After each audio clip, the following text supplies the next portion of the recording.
Salut tout le monde, aujourd'hui je vous retrouve pour le vlog sport numéro 3. Je vais dans ce vlog vous parler des résultats que j'ai pu obtenir en un peu plus d'un mois. Ça fait un mois et une semaine que j'ai repris puisque j'ai repris fin février.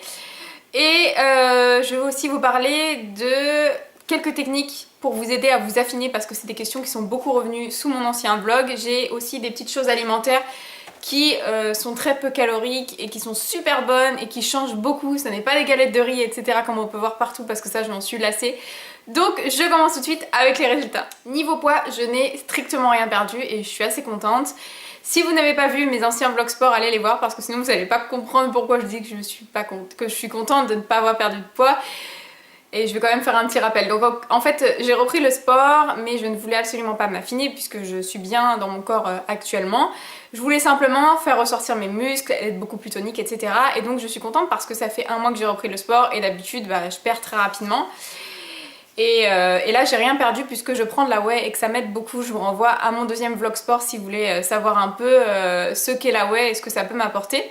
Donc je n'ai strictement rien perdu. En revanche, je me suis énormément affinée en fait. Je me suis affinée au niveau des zones qui n'étaient pas forcément super jolies, c'est-à-dire les poignées d'amour, le côté des cuisses où j'avais pas la culotte de cheval, je vais pas exagérer parce que c'est pas vrai, mais j'avais vraiment des petits amas graisseux sur le côté des cuisses qui me dérangeaient fortement. Habillée ça se voit absolument pas, mais en maillot de bain, en sous-vêtements etc ça me gênait. Ce sont des choses qui se sont énormément affinées, que j'ai encore un petit peu, surtout au niveau des cuisses, mais ça n'a rien à voir avec le début. Et le meilleur point, c'est que mes muscles commencent vraiment à ressortir, donc ça je suis trop contente. Je me tiens à mes 3 fois par semaine depuis un mois et une semaine et mes muscles commencent vraiment à ressortir. D'habitude, j'ai déjà fait, j'ai un passé pas sportif, mais j'ai déjà fait pas mal de sport dans ma vie. Et d'habitude en un mois, j'avais pas grand chose. Donc là, je pense que la whey y est pour quelque chose. Mes muscles ne sont pas gonflés, énormes, etc. Ils sont plutôt bien fibrés, surtout au niveau du côté des cuisses. Les abdos commencent à bien ressortir également, mes fesses commencent légèrement à remonter, donc je suis vraiment contente parce que j'ai les résultats que je souhaitais avoir en fait. Sous mon dernier vlog, vous avez été nombreuses à me dire, suite à ce que je vous avais dit en fait, que je perdais très rapidement dès que je me mettais au sport, dès que je faisais un peu de cardio, je perdais du poids. Et vous avez été nombreuses à réagir, à me dire écoute, moi j'aimerais perdre du poids, comment tu fais ? Alors tout simplement, c'est vrai que ça dépend du métabolisme de chacune. Forcément, il y a des personnes qui perdent plus vite, mais qui prennent plus vite. Des personnes, voilà, on est tous différents. Mais en règle générale, ce qu'il faut faire si vous voulez perdre du poids, c'est déjà d'une part faire attention à votre alimentation. Ça sera 70% de votre réussite. Faire attention à votre alimentation, ça ne veut pas dire bouffer 3 feuilles de salade le midi, une soupe le soir et un morceau... ça sert à rien puisque le jour où vous allez manger normalement entre guillemets, c'est à dire que vous ne ferez pas régime, vous allez reprendre tout le poids que vous avez perdu. Faire attention à son alimentation, c'est tout simplement le principe du rééquilibrage alimentaire, c'est à dire réapprendre à manger normalement, faire les gros apports entre guillemets le midi et puis manger plus sainement le soir. C'est à dire que par exemple au lieu de manger les féculents le soir, c'est à dire les pâtes, le riz, les patates, ce genre de choses, les patates, comment j'ai dit ça, bref, si vous avez envie de manger des choses assez consistantes, faites-le le midi. Déjà d'une part parce que ça va vous aider à tenir tout le reste de la journée, parce que ça a pas mal d'apports pour votre corps, donc mangez ça le midi. Et puis le soir, privilégiez les légumes. Pour ce qui est des viandes, mangez les grillés, essayez essayez de minimiser l'ajout de matière grasse, évitez de manger du pain, du fromage le soir. Vous voyez, c'est des règles qui sont toutes simples, hein. C'est pas parce que vous allez bouffer de la salade matin, midi et soir que vous allez perdre du poids. Je pense que ça marche, ce qui est logique puisque vous mangez rien, donc vous allez forcément perdre du poids, mais le jour où vous allez manger normalement, vous allez tout reprendre et en plus de ça, vous allez avoir des carences. Donc faites très attention à ça, réapprenez simplement à manger. Et pour lutter par exemple contre les petits creux, mangez plutôt un fruit au lieu d'aller dans le frigo et manger tout ce qui passe. Ou manger des gâteaux apéro aussi, parce que ça je l'ai fait beaucoup et je pense que mes cuisses et mes petites poignées d'amour c'est dû à ça aussi. Voilà, faites attention à votre alimentation sans vous priver. Et parce que ça vous aidera aussi à éviter les frustrations et du coup à d'un coup péter un câble et aller au McDo et le lendemain aller au grec et ceci, cela. Voilà, je sais ce que c'est, en général c'est... un cercle vicieux, on se prive pendant longtemps et puis après on va manger toute la graisse qu'on n'a pas pu manger sur 2-3 jours quoi. Donc ça sert à rien non plus. Pour ce qui est du sport, si vous voulez perdre du poids, il faut simplement privilégier le cardio. Le cardio c'est toutes les activités, tous les appareils que vous allez pouvoir faire aussi qui accélèrent votre rythme cardiaque, comme par exemple le vélo elliptique, le tapis, tous ces appareils là. De toute façon en général si vous faites du sport en salle vous allez avoir des coachs, posez-leur la question quelle est la machine la plus adaptée pour vous, parce que je sais par exemple que pour les personnes qui sont vraiment en surpoids ça ne sert à rien de courir sur un tapis par exemple, vaut mieux privilégier le vélo puisque c'est trop violent en fait. Le tapis, vous savez quand vous faites les rebonds comme ça, si vous êtes en surpoids, c'est trop violent pour vos articulations et c'est plutôt mauvais, donc privilégiez le vélo. Et au niveau de la fréquence à laquelle il faut faire votre cardio, si vous êtes en surpoids ou si vous voulez tout simplement perdre du poids, faites du cardio 3 fois par semaine pendant 1 heure à chaque fois et déjà vous allez voir que vous allez bien décoller, surtout si vous êtes débutante. Vous allez voir que ça va tout de suite vous aider et en plus de faire attention à votre alimentation comme je vous ai dit, et ça va aller comme sur des roulettes. Moi ce que je vous recommande aussi pour vous habituer, parce que si vous n'avez jamais fait de sport ou si vous vous remettez au sport, 1 heure de cardio ça paraît énorme, c'est-à-dire faire 1 heure de marche rapide sur un tapis c'est le calvaire, faire 1 heure de vélo c'est horrible, enfin voilà c'est pas ce qu'il y a de plus marrant, même si vous avez de la musique dans vos oreilles. C'est pas ce qu'il y a de plus sympa à faire. Moi ce que je vous recommande en fait pour vous habituer c'est de faire 1/4 d'heure par machine. C'est à dire que sur votre heure de cardio vous allez faire 15 minutes de vélo, 15 minutes de tapis, 15 minutes de ci, ça, et pourquoi pas finir par les abdos. Et ça vous allez voir, ça vous permettra de ne pas vous lasser et puis surtout de sélectionner la machine que vous préférez pour ensuite arriver à faire votre heure de cardio sur la même machine si vous le souhaitez. Mais après à partir du moment où vous faites 1 heure de cardio c'est déjà très bien. Et côté petite aide cosmétique, forcément je vous recommande la Percutaféine. Je vous en parle à chaque fois, je vous en ai parlé très souvent. C'est un petit tube de crème gel que vous allez trouver en pharmacie, parapharmacie. Il y a certaines parapharmacies qui le vendent. C'est un tube, tout va bien. C'est un tube qui contient donc un gel à base de caféine. C'est un des produits les plus chargés en caféine du marché. Et la caféine, ça va vraiment agir sur la graisse que vous avez sous vos tissus en fait. Donc vraiment, la Percutaféine ça marche beaucoup mieux que la somatoline, en tout cas pour avoir testé les deux, je sais que avec la Percutaféine j'ai eu des résultats très rapidement.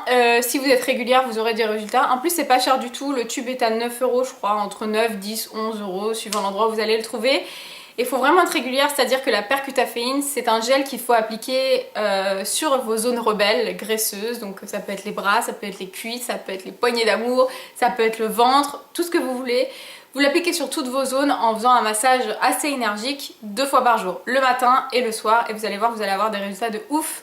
En plus du sport et compagnie, ça va vraiment aider votre peau à rester bien tendue, ça va surtout vous aider à éliminer les petits adipocytes, en fait, vos cellules graisseuses, donc vous allez voir, ça va marcher du tonnerre. Au niveau de la nourriture, je voulais vous parler de 2 choses qui sont de la marque Natine. Je vais vous montrer tout de suite de quoi il s'agit, mais en fait, quand j'ai des petits creux, en général je mange des petites galettes de riz ou je me fais d'autres choses vu que je suis pas forcément au régime, mais en fait j'adore manger et je suis quasiment jamais rassasiée, c'est-à-dire que j'adore grignoter, je pourrais grignoter toute la journée et c'est pas le but non plus, surtout si je veux éviter d'avoir de la cellulite et compagnie, donc il faut que je trouve des petites astuces pour me caler, surtout dans la matinée, parce qu'en général j'ai super faim dans la matinée, donc j'ai cherché des astuces pour me caler, j'ai essayé les galettes de riz, vous savez les petites galettes blanches là que toutes les filles bouffent à toutes les sauces. J'ai essayé ça, j'ai essayé les galettes de maïs, j'ai essayé plein de choses puisque ce sont des petites galettes qui contiennent très peu de calories et qui sont censées vous rassasier. Certes ça marche honnêtement, si vous avez jamais mangé de galettes de riz, essayez, vous allez voir c'est bon. Surtout les galettes de maïs qui sont plutôt carrées et plus jaunes que les galettes de riz, pour celles qui ne connaissent pas. Ça marche très bien, ça rassasie bien, c'est très peu calorique, il n'y a pas de gras, etc. Enfin, il y en a forcément, mais beaucoup moins que dans un Snickers, dans un Mars, dans une crêpe, dans du Nutella, etc. Donc forcément, ça va vous aider à vous caler sans vous apporter tout ce qu'il ne faut pas. Ça marche bien, mais sauf qu'à force d'en manger, je me suis lassée. Et là, je suis tombée sur ça. C'est une tuerie. Ce sont des petites choses que vous allez trouver en général au rayon bio ou ce genre de choses, vous voyez, nourriture équilibrée, etc. Ce sont des petites, comme des petites cracottes, je vais vous montrer de toute façon, de la marque Natine. Et ce sont des petites tartines gourmandes, ils appellent ça. Sans gluten, sans allergènes, sans lait, sans arachides, sans œufs, sans fruits à coque. Donc déjà, c'est super bien pour votre santé. Ça se présente comme ceci. C'est pas cher, mais c'est pas forcément donné, je crois que c'est 4 €. Je crois, donc c'est pas donné, mais bon, franchement, pour la qualité de ce produit, j'y vais et je fonce les yeux fermés sans problème. Là par exemple, pour celles qui s'intéressent un petit peu aux calories, etc. Pour 4 tartines, vous avez seulement 90 calories.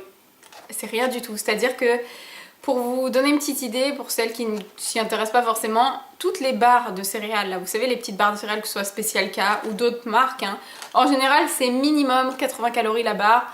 ou 90 ou 100, 120, j'ai déjà vu. Donc, et vous mangez qu'une barre, que là vous avez l'impression de manger pas mal de choses. Donc vous avez des petites tartines sucrées. Donc là par exemple c'est noix de coco, mais il me semble qu'il y avait d'autres goûts comme amandes, etc. Donc là j'ai pris celle à la noix de coco et je mange ça le matin. Parce qu'en fait tout simplement ça m'aide à me caler toute la matinée. Dessus parfois je mets un petit peu de pâte à tartiner au chocolat bio, je vous en parlerai aussi si vous voulez. Ou alors je les mange comme ça parce que je trouve ça super bon. Ça se présente comme ceci, c'est tout fin, c'est blanc. Ça sent super bon la noix de coco et c'est vraiment vraiment bon. Au niveau des apports un petit peu nutritionnels, ouais, vous avez plein de bonnes choses. Donc vraiment moi j'aime beaucoup. Hein. J'aime beaucoup celle-là. Donc ça c'est à la noix de coco et vous avez pas mal de galettes à l'intérieur. Hein. Comme c'est tout fin, vous en avez pas mal.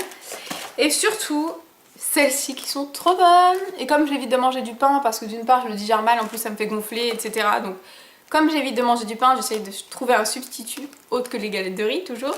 J'ai pris celle-ci. Celles-ci, ce sont des tartines gourmandes à l'oignon. C'est une tuerie. C'est une tuerie, ça sent extrêmement bon. Cette fois-ci, les tartines sont un petit peu plus épaisses. Et puis, elles sont couleur cracotte. Hein. Vous voyez, pour celles qui connaissent un petit peu. Ah, ça sent trop bon. Ça sent trop bon. Et là, les 4 tartines, c'est 75 calories. C'est encore moins calorique que les autres. C'est extrêmement bon et ça par exemple si j'ai envie de me manger un petit morceau de fromage ou ce genre de choses ou de me caler un petit peu plus après mon repas ou pendant mon repas, je mange ça à la place du pain, c'est trop bon et je vous recommande vraiment, même pour des petits encas dans la journée. Hein. Je vous parle de ça, bon, moi je pourrais manger salé toute la journée, hein, que ce soit enfin pour le petit déjeuner et l'après-midi au goûter je pourrais manger sucré, mais bon pour celles qui n'aiment pas forcément manger salé toute la journée, vous avez celle à la noix de coco, vous en avez plein d'autres et les salés vous avez plein de choses aussi, donc je vous les recommande vraiment parce que ça cale bien et c'est très peu calorique. J'espère que cette vidéo aura pu vous aider. En tout cas moi c'est toujours un plaisir de vous faire les vlogs sport, de répondre à vos questions. Si vous avez d'autres questions n'hésitez surtout pas. Si vous avez des choses, enfin des sujets en particulier que vous aimeriez que j'aborde, n'hésitez pas à me faire vos suggestions en commentaire. Je vous fais des gros bisous et je vous dis à bientôt. Ciao.